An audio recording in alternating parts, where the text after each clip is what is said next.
레위기 말씀입니다. 26장 40절부터 46절까지입니다. 26장 40절부터 46절까지 말씀. 같이 소리를 맞추어서 봉독하지요. 그들이 나를 거스른 잘못으로 자기의 죄악과 그들의 조상의 죄악을 자복하고 또 그들이 내게 대항함으로 나도 그들에게 대항하여 내가 그들을 그들의 원수들의 땅으로 끌어갔음을 깨닫고 그 할례 받지 아니한 그들의 마음이 낮아져서 그들의 죄악의 형벌을 기쁘게 받으면 내가 야곱과 맺은 내 언약과 이삭과 맺은 내 언약을 기억하며 아브라함과 맺은 내 언약을 기억하고 땅을 기억하리라. 그들이 내 법도를 싫어하며 내 규례를 멸시하였으므로 그 땅을 떠나서 사람이 없을 때에 그 땅은 황폐하여 안식을 누릴 것이요 그들은 자기 죄악의 형벌을 기쁘게 받으리라. 그런즉 그들이 그들의 원수들의 땅에 있을 때에 내가 그들을 내버리지 아니하며 미워하지 아니하며 아주 멸하지 아니하고 그들과 맺은 내 언약을 폐하지 아니하리니 나는 여호와 그들의 하나님이 됨이니라. 내가 그들의 하나님이 되기 위하여 민족들이 보는 앞에서 애굽 땅으로부터 그들을 인도하여 낸 그들의 조상과의 언약을 그들을 위하여 기억하리라. 나는 여호와이니라. 이것은 여호와께서 시내산에서 자기와 이스라엘 자손 사이에 모세를 통하여 세우신 규례와 법도와 율법이니라. 아멘. 맨 마지막 절, 그러니까 46절이지요. 그 46절을 보면 이것은 여호와께서 시내산에서 자기와 이스라엘 자손 사이에 모세를 통하여 세우신 규례와 법도와 율법이니라.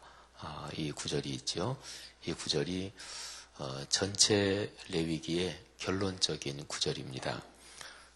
레위기가 그 다음에 27장이 더 있는데요. 27장은 이제 부록 같은 것입니다. 레위기 1장 1절 보면 이렇게 기록이 되어 있습니다. 여호와께서 회막에서 모세를 부르시고 그에게 말씀하여 이르시되, 그러니까 하나님이 당신이 모세에게 이제 말씀하신다 이렇게 시작하고, 그리고서 이제 46절에 하나님이 모세를 통하여 이스라엘 민족과 세우신 규례, 법도, 율법, 지금까지 쭉 말한 게 그거다. 이런 얘기죠. 26장은 특별히 아주 중요한데요. 이제 레위기 전체의 결론과도 같은 구절이기 때문에 그렇습니다. 26장을 커다랗게 두 덩어리로 나누면 앞에 한 덩어리는 하나님의 말씀을 지킬 때 받는 복에 대해서 나옵니다. 그게 1절부터 13절이에요. 그리고 14절부터 지금 오늘 읽은 맨 마지막까지는 하나님의 말씀에 순종하지 않을 때 받을 형벌에 대해서 나옵니다. 성경은 커다랗게 두 가지 책이라고 볼 수가 있어요. 말하자면 축복과 저주, 또는 하나님의 상급과 형벌, 두 갈래의 길을 가르쳐주는 책이 성경입니다.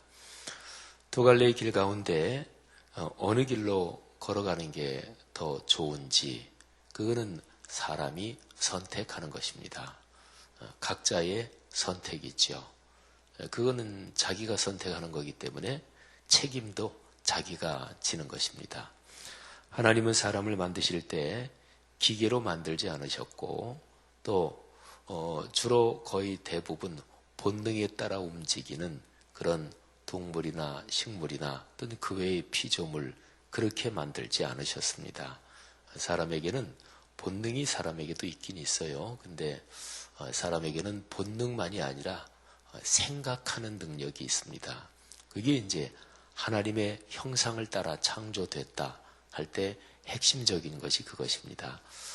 이 생각하는 힘을 참 신앙이 깊은 분이었던 블레어 파스칼이라는 철학자기도 하고 또 과학자기도 하고 아주 저명한 사람이죠. 근데 블레어 파스칼이 쓴 팡세, 명상록, 보통 그렇게 많이들 번역이 되는데, 말하자면 신앙 묵상에 대한 글인데요. 그 팡세에 보면 사람은 생각하는 갈대다. 그게 그 유명한 책에 나오는 얘기예요. 일반적으로도 굉장히 많이 알려져 있지요. 근데 그거는 굉장히 깊은 신앙을 담은 책입니다. 생각하는 능력, 그거를 다른 말로 얘기하면 사람은 본능만 가진 존재가 아니고 이성적인 존재입니다. 제가 설교하면서 그런 얘기를 많이 하죠. 신앙생활, 또 우리 신앙인들이 이성적, 합리적이어야 한다. 그리고 교회 생활, 교회 사역은 합리적으로 돼야 됩니다. 이성적으로 돼야 됩니다. 근데 이 얘기를 들으면 어떤 성도는 이상하네. 믿음으로 하는 거지. 왜 이성적으로 한다고 그러지? 이렇게 생각할지 몰라도 하나님이 우리에게 창조 때 주신 사람됨, 거기에 조금 전에 얘기한 대로 생각하는 능력이 있고 사유의 능력이 있고 거기에서 다른 동식물, 다른 돌, 뭐 이런 모든 거하고는 다른 특징이 있는 거예요. 돌이 말이죠. 돌에도 결이 있잖아요. 그래서 돌을 깨고 옛날 방식으로 돌을 떠내고 산에 있는 돌을 말이죠. 그런 거를 어떻게 떠내냐면 돌에도 결이 있어서 그거를 잘 관찰해서 그 결이 지나가는 그 결대로 이 돌을 뜹니다. 옛날 방식으로 뜨면은 이제 구멍을 좀 이렇게 뚫어 가지고요. 그리고 거기에다가 나무를 박습니다. 그래서 거기다가 물을 부어놓으면 나무가 물을 먹으면 이게 붉잖아요. 그럼 이게 부르면서 이 돌이 결 따라 이렇게 갈라지고 쪼개져서 그렇게 이제 돌을 옛날엔 떴다고 그러죠.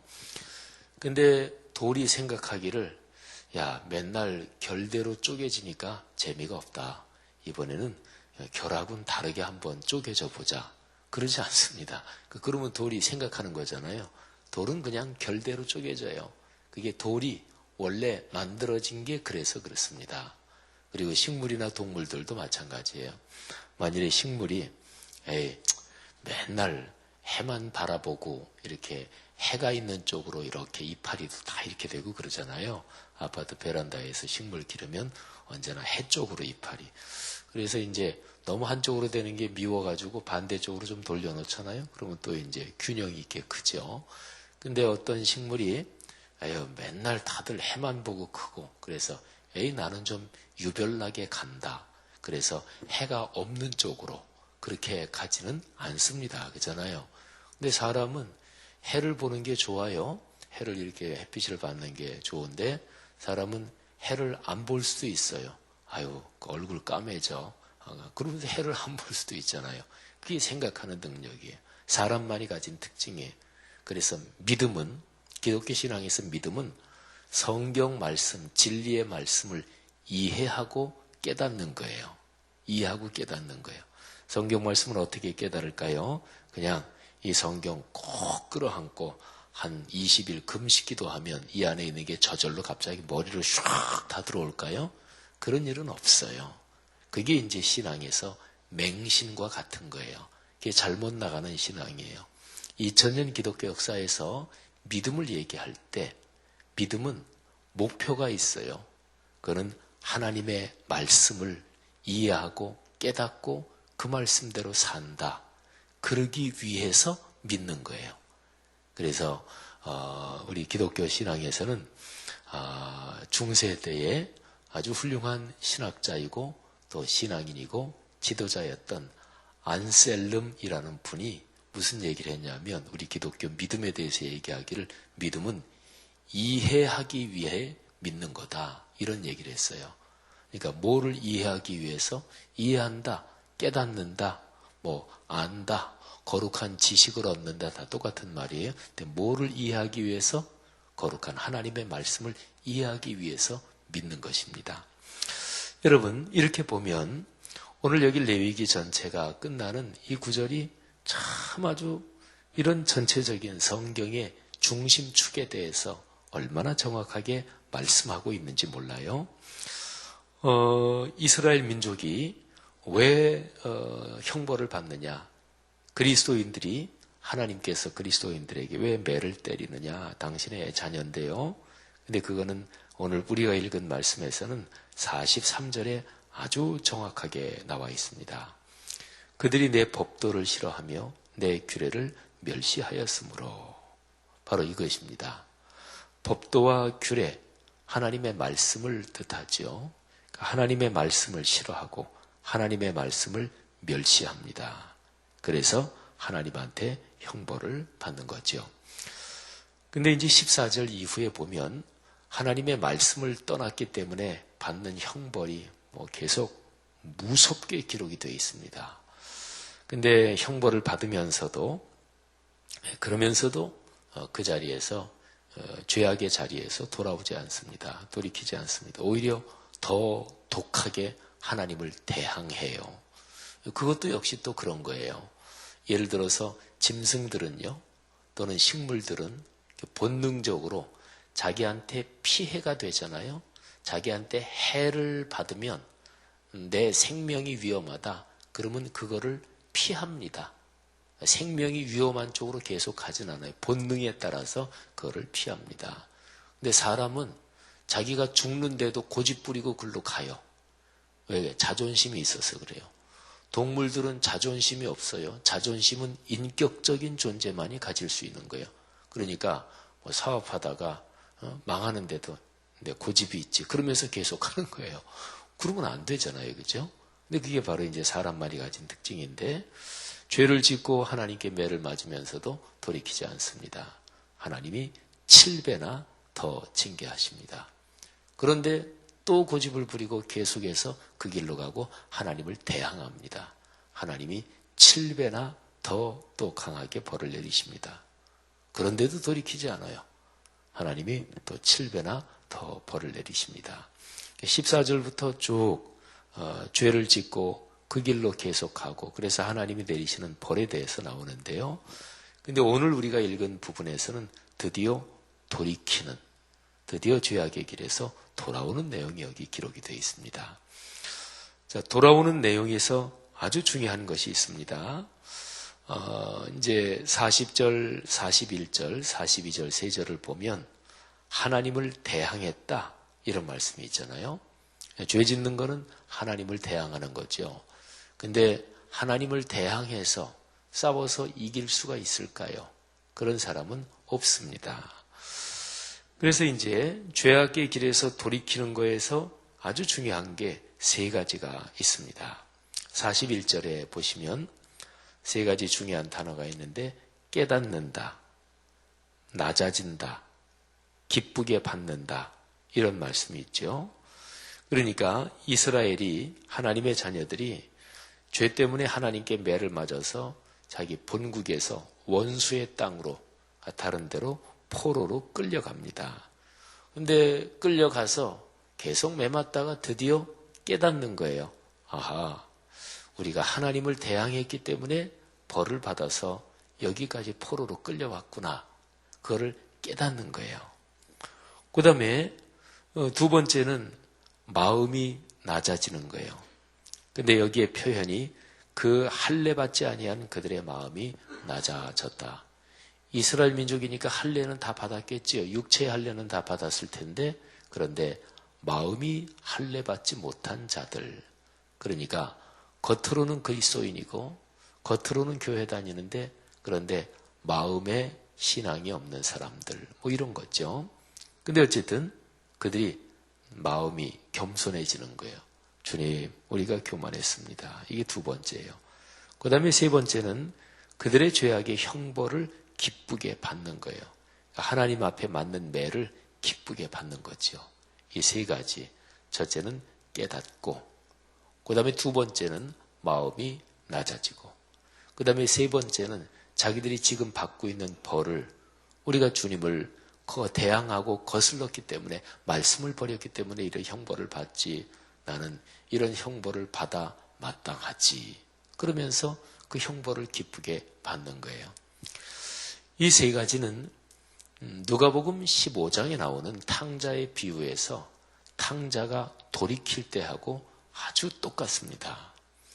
탕자가 먼 나라에 가서 아버지한테 미리 달라고 한 유산을 가지고 허랑방탕해서 막 다 쓰고, 그리고 나중엔 돈 다 떨어지니까 주변에 돈 때문에 꼬인 친구들은 다 떠나고, 그리고서 그 탕자가 뭐 어렵게 살고 먹을 것이 없어가지고 돼지를 치는데, 돼지는 이스라엘 사람들한테 율법적으로 불결한 동물 뭐 이런 거예요. 그러니까 돼지를 친다. 그 얘기는 아주 제일 최악의 상태에 빠진다. 그 얘기하고 똑같은 거죠. 그리고 먹을 게 하도 없어서 돼지들이 먹는 쥐염 열매 그거라도 먹고 싶은데 그것도 여의치 않고, 그러니까 이렇게 매를 맞는 거지요. 그건 하나님의 매죠. 근데 드디어 깨달아요. 아, 그렇지. 내가 아버지의 집에는 먹을 것이 풍족한데. 그러면서 이 탕자의 마음이 낮아집니다. 예를 들어서 탕자가 아이 집으로 가야지. 우리 아버지 부자인데 가서 유산 좀 더 아버지한테 달라 그래야 되겠다. 이렇게 생각해서 그 마음이 낮아진 거 아니잖아요. 근데 탕자는 내가 아버지한테 가서 아버지 저를 그냥 품꾼처럼만 써주십시오. 제가 하늘과 아버지 앞에 죄를 지었습니다.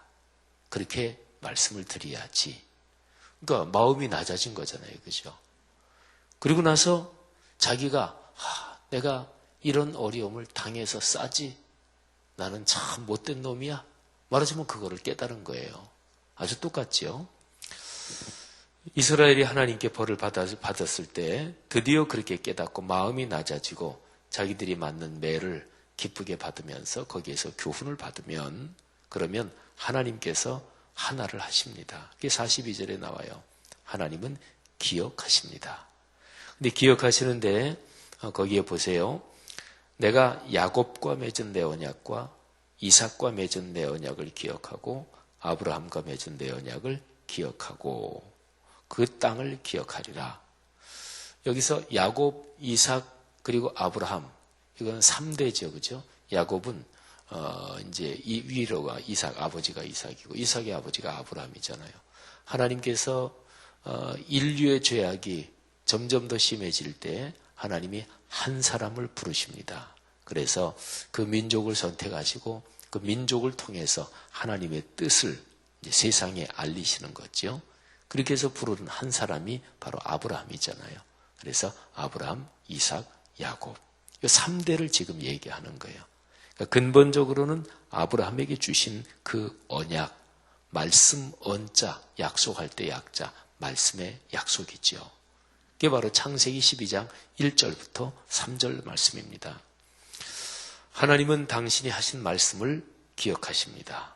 그리고 그 땅을 치료하고 그리고 당신의 백성들, 매맞은 당신의 백성들을 다시 회복시키십니다. 사랑하는 성도 여러분들이요. 성경이 수많은 말씀이 있지만 사실은 이 모든 말씀이 우리에게 다가오는 기본적인 원리는 같습니다. 말씀이 다가오는 것은 우리의 삶으로 그 말씀대로 살라고, 그래서 하나님 말씀을 우리에게 주신 거예요. 말씀이 삶이 되는 것, 이것이 가장 커다란 축복이고 신앙생활의 심장과 같은 것입니다. 성도 여러분들이요, 이 하나님의 말씀이 여러분의 삶에서 늘 삶으로 이어지기를 주의 이름으로 축복합니다. 그게 바로 말씀의 성취잖아요. 그죠? 주님께서는 아주 중요한 말씀을 하시고 또는 중요한 말씀을 마무리하시면서 늘 성경에 기록되어 있는 게 그거예요. 나는 여호와다. 나는 여호와다. 구약에서는 이스라엘 백성한테 말씀하실 때 나는 너희의 하나님 여호와다. 이건 다른 말로 말하면 내가 너희의 주인이다. 너희는 내 것이다. 이런 뜻이죠. 우리 그리스도인이 나는 하나님의 소유고 하나님의 자녀다. 이것을 정확하게 깨달으면 그러면 신앙생활의 차원이 달라집니다. 신앙생활은 사실은 이거 하나 깨닫는 거예요. 그거를 종교개혁자들이나 신앙이 가장 좋았던 분들, 그런 분들은 그거를 하나님의 주권을 깨닫는 것이다. 이렇게도 표현했어요. 하나님의 주권. 주권이 뭐예요? 주인의 권한이잖아요. 요즘 우리나라 이런저런 사회 혼란 속에서 많은 사람들이 헌법 제1조를 얘기하잖아요. 대한민국은 민주공화국이다. 그리고 주권은 누구한테 있다? 주권은 대통령한테 있는 게 아니에요. 주권은 국민한테 있어요. 그러니까 이 나라의 주인이 누구냐? 국민이 주인인 거지요. 바로 그 주권. 근데 신앙생활에서 주권은 바로 하나님께 있는 것이지요. 하나님이 우리의 주인이시고 아버지이시고 그리고 우리의 보호자이십니다. 그분이 우리를 지키십니다. 그 하나님의 은혜를 받는 길은 바로 하나님의 말씀에 순종하는 길이지요. 성도 여러분들이요. 여러분들의 가정과 가문에 이런 전능하신 하나님께서 주인이 되셔서 여러분을 보호하시고 지키시고 특별히 말씀이 성취되는 그 은혜를 늘 주시기를 주의 이름으로 축복합니다. 오늘 눈이 많이 왔네요. 아침에 일어나 보니까 눈길에 조심하시고요. 또 연세 드신 분들 낙상하지 마시고 신발 꼭 미끄럽지 않은 거 신고 다니시고요. 그리고 하루 내내 평안하시기를 주의 이름으로 축복합니다. 하나님 아버지 은혜를 감사합니다. 오늘 새벽에 들은 말씀 가슴에 꼭 끌어안고 오늘 하루 걷겠습니다. 성도들의 생업과 또 아들, 딸, 손녀, 손자 축복하시고 연로하신 분들 건강 축복하시고 미끄러운 길에 운전하고 다니는 분들이나 또 걸어 다니시는 분들 낙상하거나 사고 나지 않도록 주님께서 지켜 주옵소서. 이 나라 이 민족을 붙잡아 주옵소서. 오늘 우리가 기도하는 제목들 응답하여 주실 줄 믿습니다. 예수님 이름으로 기도 올립니다. 아멘.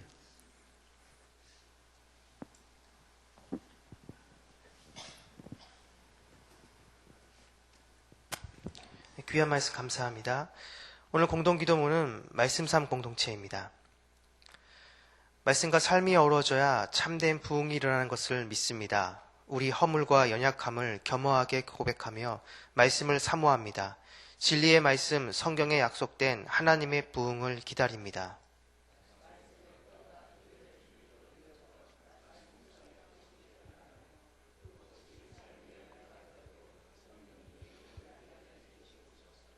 삼위일체 하나님의 임재와 현존으로 사랑의 음성을 들려주옵소서. 주님, 우리 공동체의 비전을 굳센 믿음으로 거듭하여 선포합니다. 하나님의 말씀에 거룩한 리더십으로 그리스도인의 삶과 세계를 변화시킨다. 아멘. 주기도문 하시겠습니다. 하늘에 계신 우리 아버지, 아버지의 이름을 거룩하게 하시며 아버지의 나라가 오게 하시며 아버지의 뜻이 하늘에서와 같이 땅에서도 이루어지게 하소서. 오늘 우리에게 일용할 양식을 주시고 우리가 우리에게 잘못한 사람을 용서하여 준 것 같이 우리 죄를 용서하여 주시고 우리를 시험에 빠지지 않게 하시고 악에서 구하소서. 나라와 권능과 영광이 영원히 아버지의 것입니다. 아멘. 지금 들은 말씀이 내 삶으로 이어지게 하옵소서. 2017년에 주신 로마서 1장 17절 말씀이 큰 복이 되는 한 해로 인도하옵소서. 다음 세대를 섬기는 교육부서에 복에 복을 더하사 헌신된 교사들이 많아지게 하옵소서. 오늘 있을 금요 심야 기도회와 싱크 금요 모임에 각별한 은혜가 있게 하옵소서.